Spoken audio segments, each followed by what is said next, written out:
ครับสบายดีทุกคนเนาะอยู่กับข่อยบาวนี้จากช่องไทยบ้านหน่อยคือเก่าเนาะทุกคนเนาะเดี๋ยวข่อยสิพาไปหาแมงคามเนาะหาแมงคามช่วงเกี่ยวข้าวแล้วเลยเนาะสิแล้วเลยเกี่ยวข้าวสิแล้วหรือว่ามันสิมีโตหรือบ่เนาะทุกคนเนาะฝนมันยังตกแต่เนาะมันน่าสิยังมีโตอยู่เนาะทุกคนเนาะหลังจากที่เฮาเคยไปหาอยู่เนาะวางช่วงหนึ่งนี่เนาะแต่ว่าช่วงนี้เฮาบ่ได้ไปโดนเติบแล้วเนาะบ่ฮู้ว่ามันสิมีหรือบ่เนาะทุกคนเนาะเดี๋ยวเฮาไปเลาะหาเบิ่งเนาะทุกคนเนาะว่าสิมีหรือบ่เนาะทุกคนเนาะไปกัน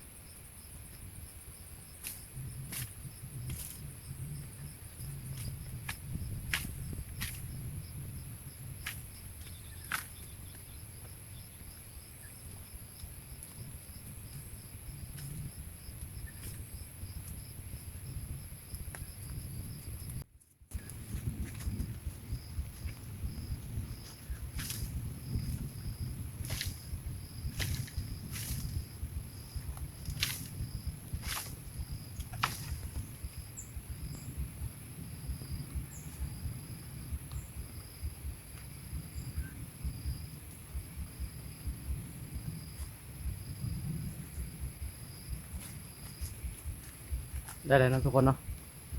หนึ่งแต้มเนาะเดี๋ยวเก็บก่อนต่อไปต่อเนาะ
ได้อีก2ตัวพี่น้อง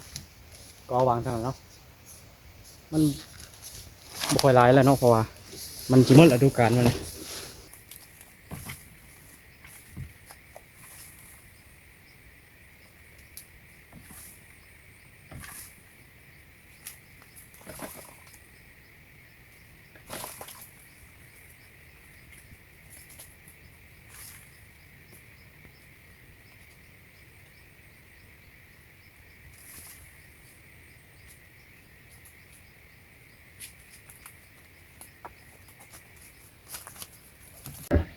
โอเคทุกคนเนาะเลาะมาจนเมื่อยแล้วเนาะ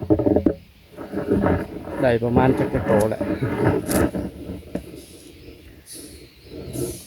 นี่เนาะ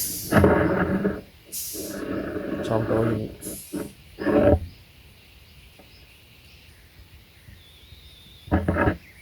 ได้ประมาณ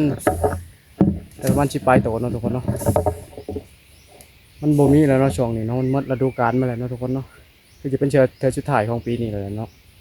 หามันก็บ่ได้แล้วเนาะทุกคนยังไงก็คือสิเมื่อแล้วเนาะบัดนี้เนาะบ่ได้เลยได้มัน10 ปลายโตเนาะปกติเฮาสิได้หลายกว่านี้คันบ่มีผู้ชันก่อนเนาะแต่ว่าอันนี้มันบ่มีโตเลยเนาะเฮาสั่นอีกอย่างหน่อไม้มันก็โป่งแหนงเลยเนาะทุกคนเนาะมันหมดยอดแล้วเนาะโป่งแหนงแล้วมันก็เลยว่าบ่มีแมงคามแมงดวงกวางเนาะให้เข้ามาเบิ่งคลิปนี้ก็พอเป็นแนวทางเนาะทุกคนเนาะประมาณเดือน10กลางๆเดือน10นี่บ่ต้องมาหาเนาะทุกคนเนาะบ่มีเนาะถ้าว่าตั้งแต่เดือน8เดือน9ขึ้นมานี่มีเนาะทุกคนเนาะรับประกันว่ามีแน่นอนเนาะถ้าว่าหน่อไม้สูงเหี่ยวขึ้นไปแล้วมันต้องมีเนาะแต่ว่านี่มันน่าจะหมดเลยแหละเนาะฝนก็บ่ค่อยตกเลยเนาะทุกคนเนาะจะได้ก็ชิมเมื่อก่อนทุกคน